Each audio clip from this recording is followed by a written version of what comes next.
Assalamualaikum warahmatullahi wabarakatuh. Perkenalkan, nama saya Wada Priani, saya Dekas Polipes 3, nomor absen 33. Di sini saya akan membahas mengenai perencanaan sebuah penelitian sosial.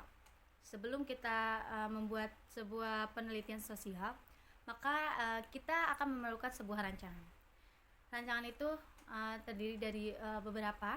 Yang pertama itu kita akan menjelaskan mengenai syarat akan membuat penelitian sosial. Syarat dalam pembuatan penelitian sosial itu dibagi menjadi 3. Yang pertama secara sistematis, yaitu dilakukan dengan cara menentukan pola dari yang paling sederhana hingga paling kompleks.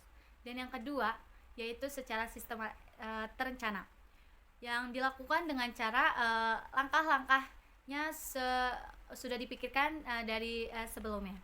Dan yang ketiga yaitu ada berdasarkan prosedur ilmiah, yaitu dilakukan dengan cara berdasarkan adanya suatu penelitian itu memperoleh ilmu pengetahuan. Oke, di sini kita akan membahas yang perencanaan yang bagian kedua, yaitu tentang bagaimana seorang peneliti harus mempunyai pemikiran yang sebagai berikut. Yang pertama yaitu skeptis, yang dimana seorang peneliti tidak dapat menerima begitu saja mengenai penelitian yang tidak ada tentang faktanya dan data yang kurang jelas. Dan yang kedua secara analitis, yaitu menganalisis setiap pertanyaan atau persoalan yang akan dihadapinya. Dan yang ketiga yaitu secara kritis, yaitu dimana seorang peneliti harus berpikir objektif yang berdasarkan dengan fakta dan data yang jelas. Dan yang keempat secara jujur, yaitu seorang peneliti tidak boleh menaruh pemikirannya ke dalam data tersebut. Dan yang kelima yaitu terbuka, yang dimana seorang peneliti harus bersedia untuk menunjukkan bukti penelitiannya dan siap untuk menerima pendapat dari orang lain. Tiga ini adalah jenis penalaran dalam penelitian. Jenis penalaran dalam penelitian itu dibagi menjadi 3. Yang pertama ada deduksi, yaitu jenis penalaran yang menarik kesimpulan dari fakta yang ada, yaitu dari sifatnya dari umum ke khusus. Sedangkan yang kedua yaitu induksi, yang dimana kesimpulan akan ditarik dari satu atau lebih faktanya, yang dimana dia sifatnya dari umum ke khusus. Dan yang ketiga itu adalah gabungan dari induksi dan deduksi. Kesimpulan dari induksi merupakan dasar untuk menarik sebuah kesimpulan, yang dimana itu menggunakan metode deduksi. Setelah tadi ada rancangan penelitian sosial, yang kedua ini adalah jenis-jenis penelitian. Jenis-jenis penelitian itu dibagi menjadi 5. Yang pertama itu berdasarkan tujuan. Berdasarkan tujuan itu juga dibagi menjadi 2. Yang pertama adalah penelitian dasar, yaitu mengumpulkan informasi untuk menyusun konsep dan hubungan. Yang kedua yaitu penelitian terapan, yang dimana mengumpulkan, mengkaji, serta mengevaluasi kemampuan suatu teori untuk memecahkan suatu masalah.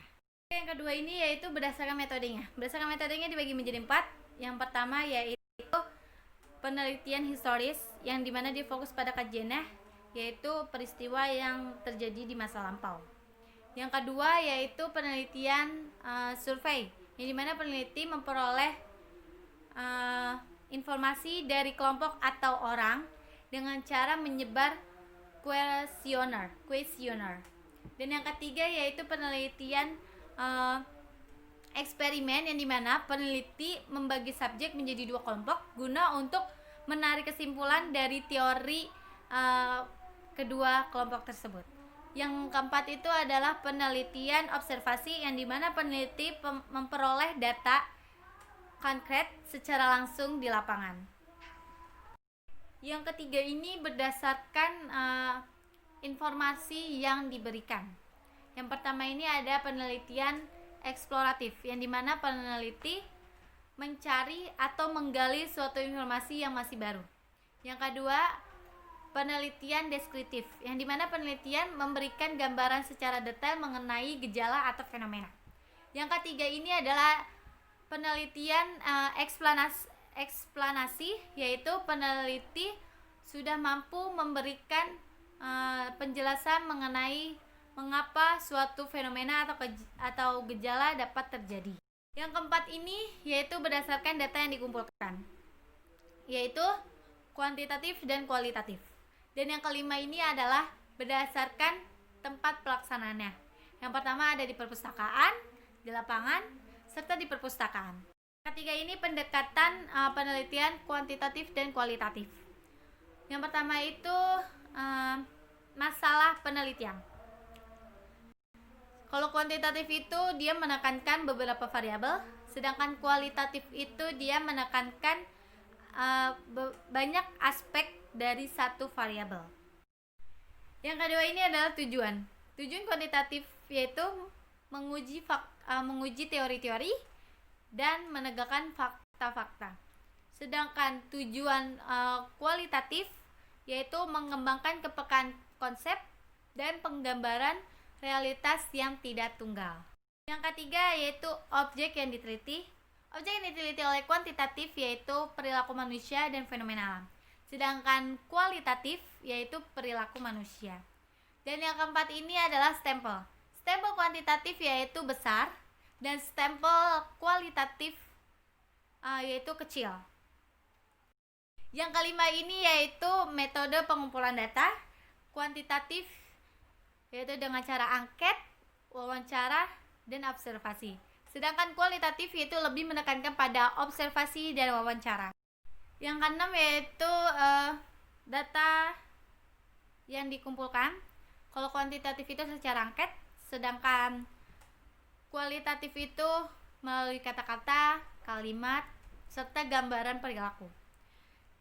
Yang ketujuh yaitu sifatnya. Kuantitatif bersifat deskriptif, terus komparatif, serta asosiatif. Sedangkan kualitatif bersifat deskriptif. Yang keempat ini yaitu subjek penelitian. Dibagi menjadi dua. Yang pertama itu berdasarkan populasi, yang dimana populasi diambil melalui data dari informan. Dan yang kedua itu sampel, yang dimana sampel itu masih bisa mewakili suatu populasi. Dan yang kelima ini adalah manfaat penelitian.